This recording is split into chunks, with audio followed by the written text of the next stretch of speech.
I would like to tell you of two women that each sold a business to Berkshire Hathaway, to me actually, for many, many, many millions of dollars.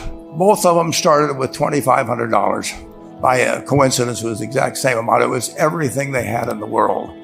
And one of them was a woman who landed in Seattle in 1917, couldn't speak a word of English, had a tag around her neck.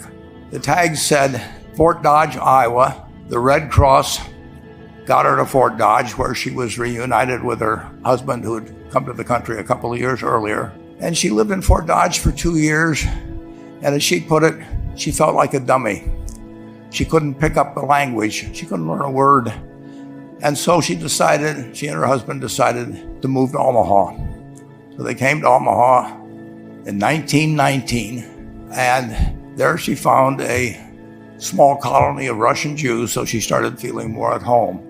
And then as her oldest daughter went to school, she would come home, this daughter, Frances, and she would teach her mother the words she'd learned in school that day. And this woman, Rose Brompkin, spent 20 years saving money, bringing first her siblings over, her mother and father, $50 at a time. She sold used clothing to do it. She had 4 children during this period. And by 1937, after 20 years, she'd saved $2,500.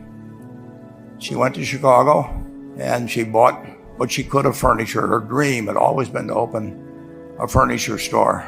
And this woman who had never gone to school one day in her life, with $2,500, but with the same spirit that the people in this room had about having a dream and working to accomplish that dream, she built a business which she sold to me in 1983 for $60 million approximately, and which did $1.5 billion worth of business last year.